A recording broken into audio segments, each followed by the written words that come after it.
이 시간 말씀을 받겠습니다. 이 복된 시간에 주신 하나님의 말씀은 사도행전 18장 1절에서 4절 말씀입니다. 사도행전 18장 1절에서 4절 말씀입니다. 신약성경 219면에 있는 사도행전 18장 1절에서 4절 말씀입니다. 사무와 사명이라는 제목으로 이종석 목사님께서 말씀 전해주시겠습니다. 우리 한 절씩 교독하겠습니다. 그 후에 바울이 아덴을 떠나 고린도에 이르러 아굴라라 하는 본도에서 난 유대인 한 사람을 만나니 글라우디오가 모든 유대인을 명하여 로마에서 떠나라 한 고로 그가 그 아내 프리스길라와 함께 이달리아로부터 새로 온지라. 바울이 그들에게 가매 생업이 같음으로 함께 살며 일을 하니 그 생업은 천막을 만드는 것이더라. 안식일마다 바울이 회당에서 강론하고 유대인과 헬라인을 권면하니라. 아멘. 저는 수요 예배 설교 제목 사무와 사명, 사무와 사명이라는 주제를 가지고 말씀을 나누고자 합니다. 저는 오늘 5가지로 전체 설교 내용을 살펴보고자 하는데요. 오늘의 설교의 주제와 그리고 핵심은 우리 일과 신앙입니다. 일과 신앙, 그리고 일터 신학이라고 할 수 있는데 이 주제가 너무 어려운 주제죠. 그리고 굉장히 방대합니다.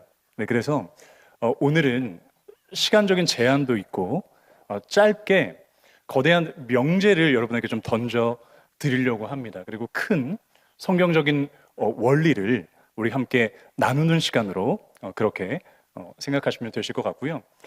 먼저 살펴보고자 하는 것은 일과 삶의 균형, 일과 신앙의 균형의 중요성입니다. 이것을 살펴보고자 하고요. 그 두 번째는 사도 바울의 당연히 우리 사도였고 복음 전도자였는데 직업이 있었습니다. 우리가 그것을 또 살펴보고자 하고요. 세 번째는 우리의 직업, 우리의 상황을 좀 들여다보고자 합니다. 그리고 네 번째는 직업과 일에 대한 인사이트를 얻으려고 하는데요. 특별히 일반적인 일반론을 조금 우리가 다뤄보려고 하고, 가장 중요한 것은 하나님의 진리 말씀 속에서 성경에서 우리에게 어떻게 일에 대해서 말씀하고 있는지 그것을 살펴보고자 합니다. 그리고 마지막으로 사무에서 사명으로 우리 같이 한번 말씀을 나눠보고자 합니다. 2023년부터 올해가 이제 2025년이잖아요. 새해가 힘차게 시작되고 오늘은 1월 22일입니다. 25년이 시작된 지 3주 정도 이렇게 시간이 지났는데 과연 3년 동안의 법정 공휴일이 며칠이었나 좀 궁금한 생각이 들었습니다. 특별히 2025년도가 법정 공휴일이 며칠인지 궁금하신 분들도 있으실 텐데 2023년이 13일이었고요. 2024년이 15일이었습니다. 그렇다면 두고두고 2025년은 14일입니다. 네, 여러분 실망하지 마세요. 제가 법정 공휴일 플러스 대체 공휴일을 한번 계산을 해봤습니다. 다음 주 월요일도 대체 공휴일이잖아요. 네, 월요일이 아니라 금요일이 됐었어야 된다. 이런 계산법을 갖고 계신 분들 여러 가지 댓글들을 많이 보았습니다. 올해가 14일이 나와 있지만 대체 공휴일까지 18일이 법정 공휴일입니다. 작년엔 며칠이었냐면 17일이었어요. 작년보다 1일이 더 많습니다. 축하합니다, 여러분. 소망을 가지시기 바랍니다. 네, 연차를 또 쓰시면은 붙여서 또 이렇게 여러분이 쉼이 필요하실 때 또 가시기도 하겠지만, 자, 18일. 네. 인터넷에 떠돌아다니는 그 계산법이 있어서 한번 소개를 해보고자 합니다. 여러분 축하합니다. 2025년 추석 연휴가 황금 연휴입니다.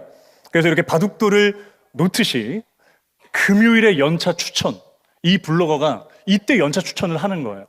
이때 바둑돌 놓듯 탁 놓으면 이 최장 기간 이렇게 됩니다. 여러분 캡처는 하지 마시고요. 네, 캡처는 하지 마시고 그리고 이종성 목사가 변질됐다. 놀 계산만 하는구나. 네, 그렇게 속으로 걱정하지 마시기 바랍니다. 이런 것도 떠다니게 되는데 사람들이 왜 이런 걸 계산할까? 꼭 왜 이런 사람들이 우리 옆에 한 명쯤 또 이렇게 있을까요? 그것은 일과 또 쉬는 것의 균형이 참 중요하다. 이것을 생각하고 있기 때문이죠. 그래서 우리가 이것을 워라벨이라고 하는데 콩글리시죠. 우리나라에서 만든 말인데, 그러니까 일과 삶의 균형이 중요하다 이렇게 이야기를 합니다. 그러니까 우리는 일을 하는 이유가 당연히 돈 벌이를 위해서 또 일을 합니다.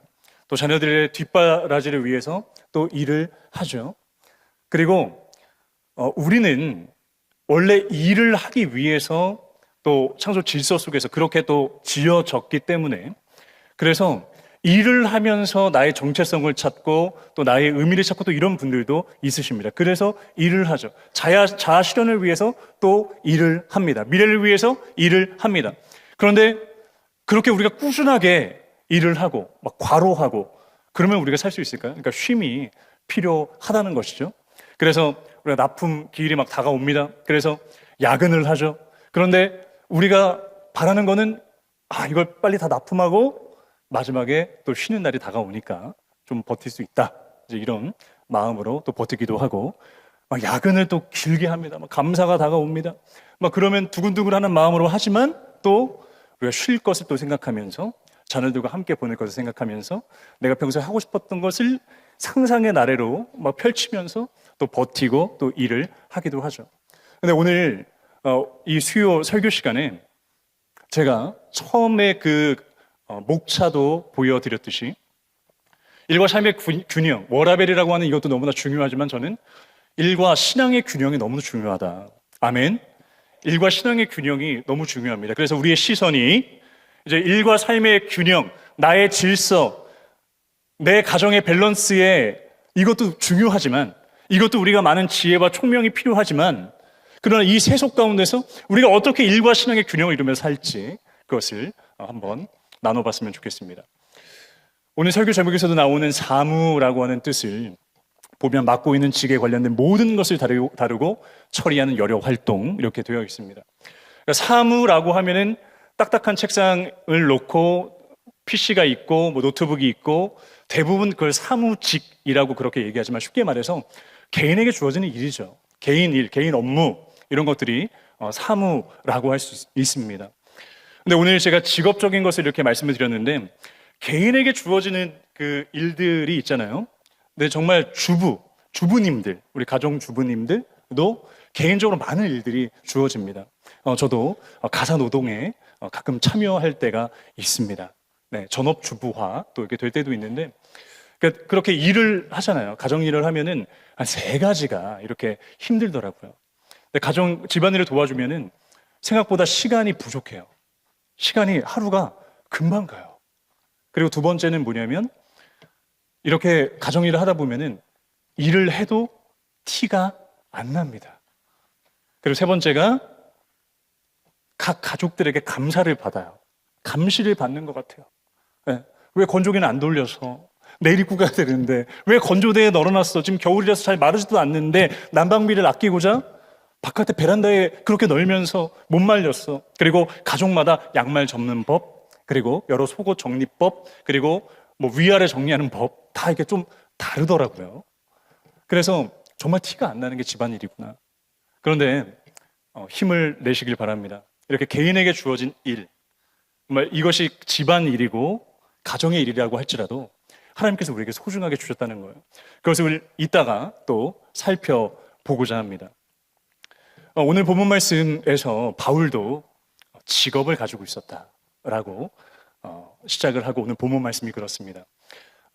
바울이 이제 이 고린도로 건너오게 됩니다. 아덴에서 이제 고린도로 건너오게 되는 바울의 제2차 전도 여정인데요. 사도행전 18장 2절의 말씀 우리 같이 읽어보겠습니다. 시작. 아굴라라 하는 본도에서 난 유대인 한 사람을 만나니 글라우디오가 모든 유대인에 명하여 로마에서 떠나라 한 고로 그가 그 안에 브리스길라와 함께 이달리아로부터 새로 온지라 바울이 그들에게 감해. 네, 이렇게 말씀합니다. 바울이 아덴에서 이제 고린도로 오게 되었고요. 여기서 이제 아굴라를 먼저 만나고 그 다음에 브리스길라 이 부부를 이제 만나게 되는 장면이 오늘의 말씀입니다. 이 브리스길라 아굴라 부부는 로마에서 살고 있다가 글라우디오 황제 때 AD 54년경에 이제 유대인들 추방령이 내려지게 됩니다. 그때 그리스도인들과 그리고 유대인들이 다 추방돼서 그래서 다 이렇게 쫓겨가게 됐는데, 흩어지게 됐는데, 네, 이때 로마에서 살다가 고린도로 이주했던 것이 이 부부입니다. 그런데 오늘 본문 말씀 1절부터 4절, 특별히 1절, 2절에서 설명해 주진 않지만 이 부부는 이미 바울을 만나기 전부터 신자였어요. 예수님을 믿는 신자였습니다. 이 믿음을 가지고, 그 복음을 가지고 이제 고린도로 이제 왔습니다. 그래서 많은 그 이방인들을 좀 믿는 자가 되기 위해서 복음을 전하고 돕는 그런 일꾼들이 되었는데, 근데 사도 바울과 이제 역사적인 만남이 이제 이 본문 말씀, 오늘 본문 18장이 전도 여정, 제 2차 전도 여정에 속해 있다고 했는데, 여기에서 역사적인 이제 만남이 일어나는데, 여기서 이 부부와 사도 바울의 공통 분모가 있습니다. 그 공통 분모는 천막 제조업자였다는 것이에요. 텐트 메이커였다는 거예요. 사진을 보시면 물론 이것은 유목민들의 천막입니다. 이 당시 천막은 염소의 가죽으로 만들거나, 그리고 이 동물의 이런 짐승들의 가죽을 재단해서 천막을 만들었습니다. 이것은 유목민들의 천막인데 이런 스타일로 생각을 하시면 되세요. 그러니까 천막이 이렇게 만들어졌습니다. 근데 18장 3절 말씀에서 뭐라고 말씀하냐면 같이 한번 읽어볼까요? 시작. 생업이 같음으로 함께 살며 일을 하니. 그러니까 공통 분모가 있었으니 텐트 메이커였다. 그러니까 생업이 같았다.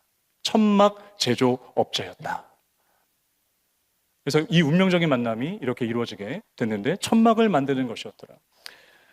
사도 바울과 브리스길라, 아굴라 이제 부부가 이렇게 공통 분모, 역사적인 만남.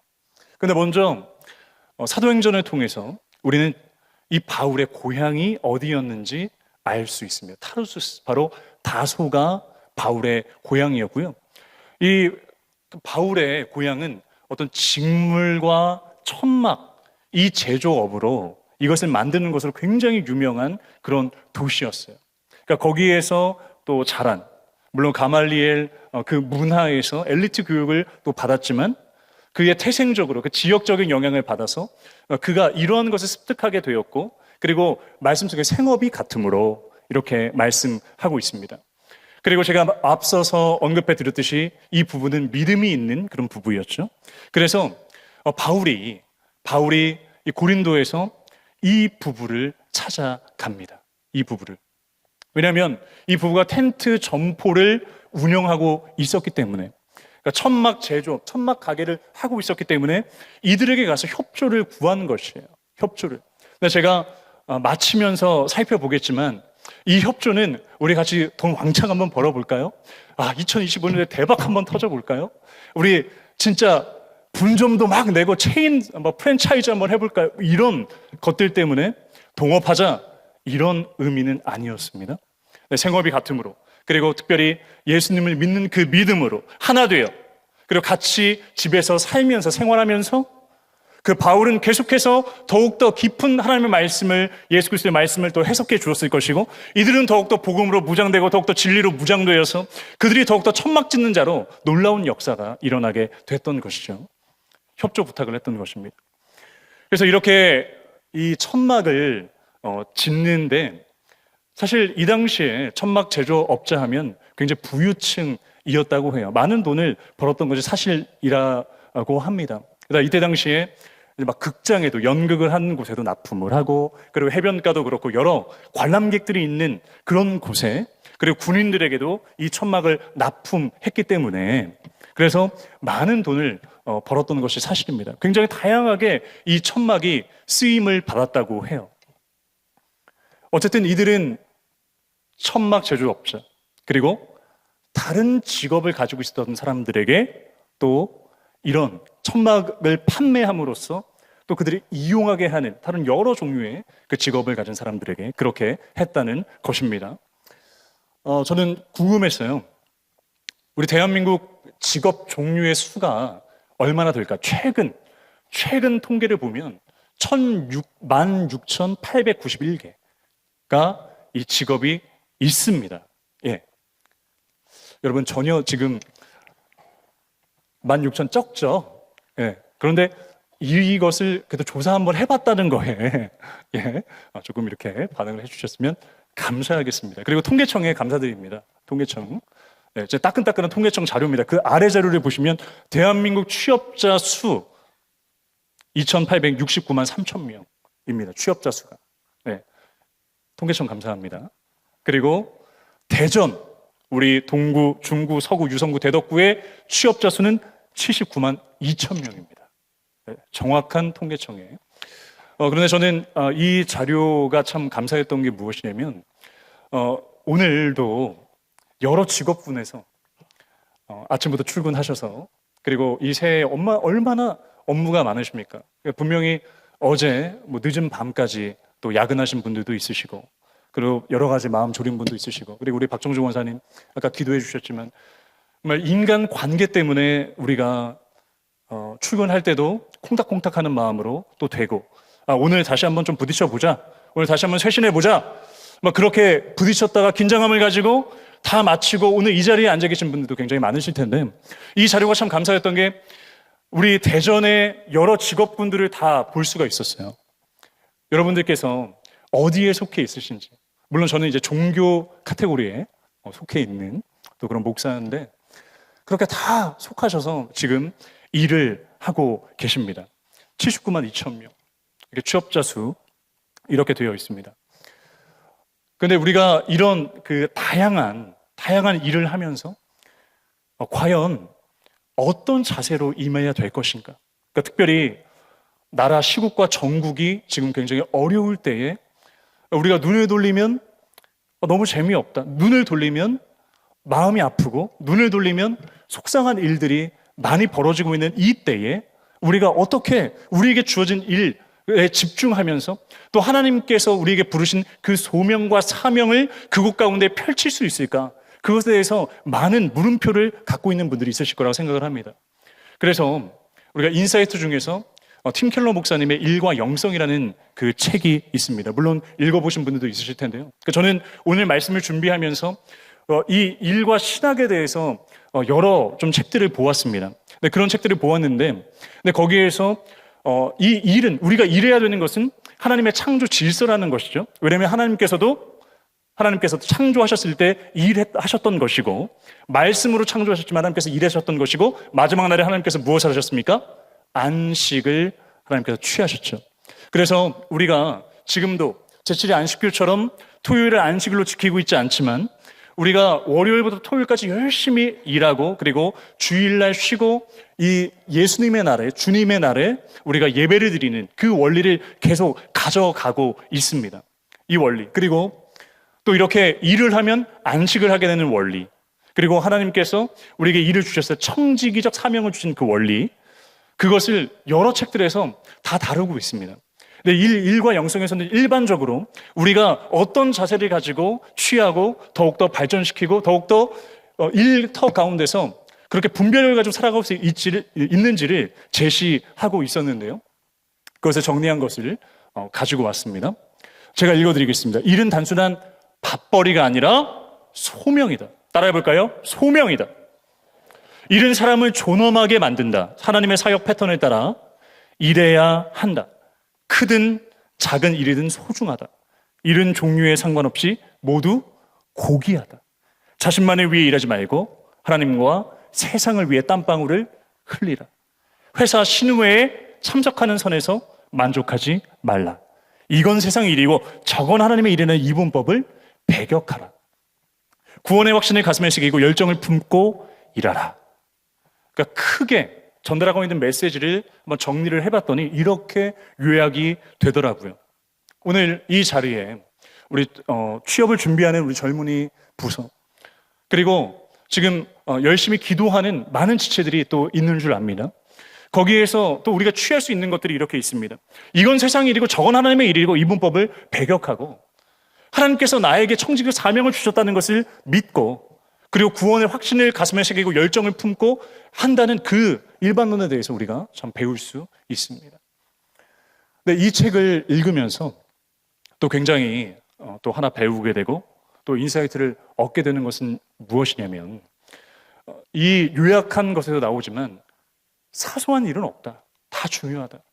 크든 작은 일이든 내가 그것을 회사라는 환경을 통해서 하든 병원이라는 환경을 통해서 하든 학교라는 환경을 통해서 하든 내 자영업 현장에서 하는 그 현장에서 하든 또 공무를 하든지 운전을 하든지 그리고 여러 가지 집행을 하든지 그것 가운데서 모든 일들이 고귀하다라는 것을 보여줍니다. 이 팀 켈러 목사님은 레스터라고 하는 그 작가가 쓴 그 책을 인용하고 있는데 거기에서 참 통찰을 얻을 수 있었어요. 그러니까 어떤 일이 주어지든지 간에 한번 생각을 해보자는 건데 우리가 지금 장 의자에 지금 이렇게 앉아 있으시지 않습니까? 그런데 이 장 의자를 만드실 수 있는 분 한번 손들어 보실까요? 진짜 목수에 재능이 있으신 분이 있으실 수도 있는데 장 의자 만드실 수 있는 분 있으세요? 이 피아노 만드실 수 있는 분 있으신가요? 이 악보대 만드실 수 있는 분 있으신가요? 아니면은 이 스마트폰을 아이폰이든 갤럭시든 만드실 수 있는 분 있으신가요? 그러니까 우리는 서비스를 받는다는 거예요. 그러니까 내가 어떤 사소한 일을 하든지 간에 나는 의자를 만들 수 없어요. 의자를 만들려면 수많은 시간이 필요합니다. 그리고 보통 나무로 의자를 만들기 때문에 목재가 필요하죠. 그리고 나면 인부가 필요하죠. 그리고 그것을 만들 수 있는 도구가 필요하고 기계를 개량해야 되고 그리고 그것을 운반하는 그런 트럭이 필요하고 또 트럭을 운전할 수 있는 드라이버가 필요하고 그리고 그것을 판매할 수 있는 판매처가 필요합니다. 굉장히 복잡하죠. 그리고 우리가 비행기 운항을 할 수 있습니까? 기장이 필요한 이유. 몇만 시간 동안 그렇게 테스트를 하고 훈련을 받아야 기장이 되고 우리는 그 서비스를 이용할 수 있을 뿐이죠. 우리 은행업도 마찬가지고 그런데 반대로 생각했을 때 내가 어떤 일을 하든지 간에 그 일은 나밖에 할 수 없는 일인 것입니다. 나에게 주어진 거예요. 내가 그 일터에서 그리고 내가 그 중심 가운데 행하고 있는 것을 통해서 그 은혜의 물결이 흘러가는 것이에요. 그래서 그 작가는 팀 켈러가 이렇게 인용하고 있을 때 우린 단순히 아까 전에 나눴지만 밥벌이를 위해서 일을 하고 있는 것만은 아니다. 그러니까 우리의 이 일을 통해서 영향력을 끼치는 것이다. 누군가에게 우리 새로남 교회의 기치처럼 이웃의 행복을 위해서 내가 일을 하고 있는 것이다 라는 것을 그 통찰을 얻을 수가 있더라고요. 여러분 동의하세요? 그래서 이런 일반적인 직업계에 대한 인사이트를 또 얻을 수 있었던 것이 우리 사랑 글로벌 아트 사가의 부학장이신 이동주 장로님은 제자도를 실천하자, 온전한 일터 제자도를 재정립하자 이렇게 외치시고요. 그리고 직장 사역연구소 소장 방성희 목사님, 합신 또 교수님이기도 하셨고 여러 크리스천과 직업에 대한 책을 많이 쓰신 목사님인데 우리 같이 한번 읽어볼까요? 시작. 일터에서 성실하고 정직하게 임하라. 인간관계를 잘해야 한다. 다원화 사회를 인정하고 그 속에서 참된 신앙을 보이라. 책임 있는 행동을 하라. 이렇게 이야기를 하시더라고요. 그래서 이것은 우리 각자 일하고 있는 곳에서 하나님의 그 계획과 하나님의 비전 속에서 오늘 이 시대를 살아가는 나에게 주신 그 자리, 나에게 주신 그 한순간, 나에게 주신 그 섬김, 나에게 주신 그 모든 그 반경 가운데서 영향력의 사람이 되시기를 주님의 이름으로 축복합니다. 그런데 이것을 일반적으로 취하시고요. 저는 성경 말씀을 통해서 하나님의 진리 말씀이 우리에게 이 일에 대해서 어떻게 말씀하고 있는지 이 성경 말씀을 우리 한 구절 한 구절 같이 읽으셨으면 좋겠습니다. 게으른 자는 그 잡을 것도 사냥하지 아니하나니 사람의 부귀는 부지런한 것이니라. 그러므로 나는 사람이 자기 일에 즐거워하는 것보다 더 나은 것이 없음을 보았나니 이는 그것이 그의 몫이기 때문이라. 그의 뒤에 일어날 일이 무엇인지를 보게 하려고 그를 도로 데리고 올 자가 누구이랴.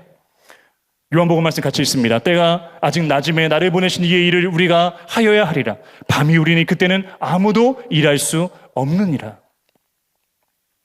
또 말씀에 같이 있습니다. 기쁜 마음으로 섬기기를 주께 하듯 하고 사람들에게 하듯 하지 말라. 무슨 일을 하든지 마음을 다하여 주께 하듯 하고 사람에게 하듯 하지 말라. 또한 또 너희에게 명한 것 같이 조용히 자기 일을 하고 너희 손으로 일하기를 힘쓰라. 아멘. 아멘. 이렇게 우리에게 말씀합니다. 기쁜 마음으로 섬기기를 죽게 하듯 해라. 무슨 일을 하든지 마음을 다하여 죽게 하듯 해라. 이 배경은 종들에게 하는 말씀입니다. 상전에게도 이렇게 해야 되는데 우리에게 하나님께서 주신 그 귀한 그 사물을 우리가 어떻게, 어떤 마음으로 받들고 어떻게 우리가 그것을 감당해 나가야 되겠습니까? 근데 저는 마지막으로 이제 사무에서 사명으로 우리가 우리의 관점을 넓혀서 보아야 되는데 그것을 대전환을 일으키는 성경 말씀을 한 구절 또 같이 읽어보셨으면 좋겠습니다. 함께 읽겠습니다. 내가 자기의 일에 능숙한 사람을 보았느냐? 이러한 사람은 왕 앞에 설 것이요 천원자 앞에 서지 아니하리라. 아멘. 말씀합니다. 사명이라는 것은 사자로서 받은 명령, 맡겨진 임무, 맡은 일, 특별히 다른 사전에서 보면은 신이 맡겨주신 그 명령, 바로 하나님께서 우리에게 맡겨주신 바로 명령입니다.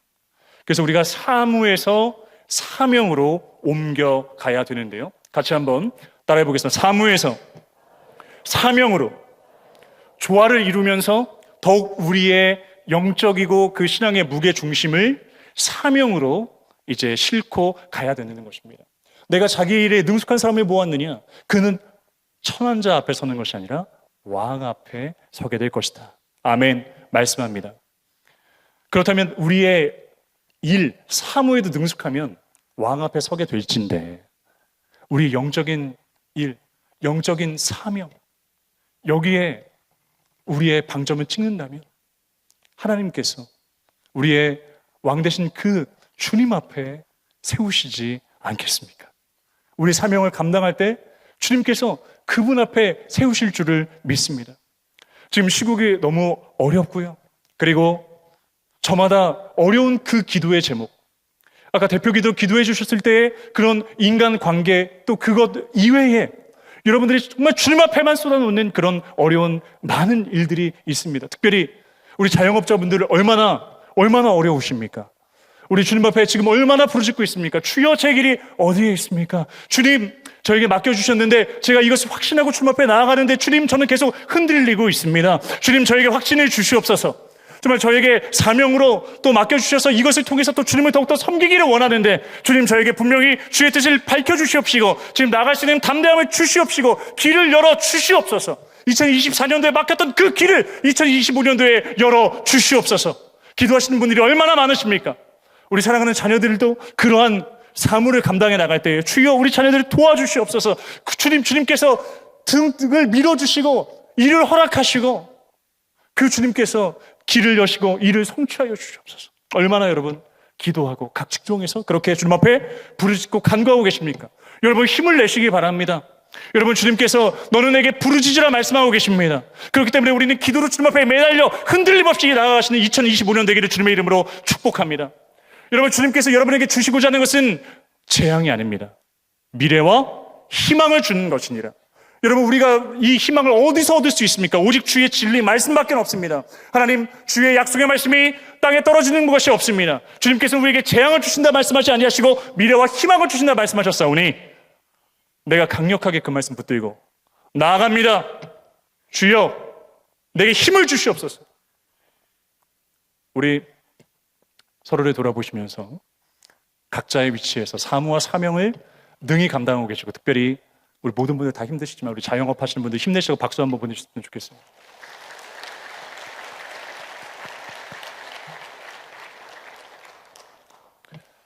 사무와 사명의 결론입니다. 우리가 천막 짓는 자가 되기를 원합니다. 그리고 어부가 되기를 원합니다. 유익한 자가 되기를 원합니다. 생업이 같으므로 함께 살며 일을 하니 그 생업은 천막을 만드는 것이니라. 이러한 천막을 함께 만들었죠. 그런데 이렇게 동업을 한 돈을 벌기 위해서 했던 것이 아니라요. 바로 이 말씀 같이 한번 읽겠습니다. 이후에 내가 돌아와서 다윗의 무너진 장막을 다시 지으며 또 그 허물어진 것을 다시 지어 일으키리니. 아멘. 여기서 다윗의 장막 바로 스케네이고요. 오늘 우리가 앞에서 살펴봤던 천막 짓는 자, 스케네포이오스라고 하는 바로 이 어원이 같습니다. 그래서 이 업을 하면서 천막을 짓는 자, 그것은 영적인 천막을 짓는 자. 그래서 한마디로 이 말씀은 하나님의 백성으로 모두 이방인들까지 편입되는 그 말씀을 하고 있습니다. 그래서 여러분의 사무와 그 사명으로 감당하시면서 정말 무너진 자들, 깨어진 자들, 눈물 흘리고 힘든 자들, 갑질에 시달리고 경제 논리와 그리고 자녀들에 대한 우려와 쩐의 전쟁 가운데, 무한 경쟁 가운데 모두 파괴되고 부서져 버린 그 사람들, 오직 그들을 보호하고 그들에게 구원을 주는 그 천막, 영적인 천막, 바로 그 천막 짓는 자, 내가 일하면서 그러한 자가 우리 모두가 되기를 주님의 이름으로 축복합니다. 그리고 어부가 되라, 바로 목수이신 마가복음 6장 3절에서 고향에서 배척당하셨죠. 예수님의 목수의 아들이라고 합니다. 그 업을 갖고 계신 예수님, 공생의 사역을 시작하시면서 베드로에게 더 이상 고기를 낚는 어부가 아니라 영혼을 낚는 어부가 되라고 말씀합니다. 여러분도 영적인 어부가 되시길 주님의 이름으로 축복합니다. 마지막으로 빌레몬서 1장 10절과 11절 말씀에 보니까요, 오네시모라는 인물은 유익한 자라는 뜻을 가지고 있습니다. 그런데 11절에서 무익한 자가 유익한 자가 되었다. 우리는 사실 다 무익한 자잖아요. 우리는 다 주님 앞에 죄인이고 다 깨진 자들이잖아요. 우리는 할 수 있는 것이 없잖아요. 우리는 주님의 그 은혜 때문에 이 자리에 서 있잖아요. 우리 광야지만 갈 수 있잖아요. 무익한 자를 유익한 자로 바꿔주셨습니다. 그래서 그 주님의 은혜를 체험하시면서 세 가지요, 영적 천막을 짓는 자, 어부가 되시길 원하고 유익한 자가 되시길 주님의 이름으로 축복합니다. 오늘 받은 말씀 기억하시면서 우리 광야를 살고 있는 우리가 광야를 지나며 함께 찬양 올려드리겠습니다.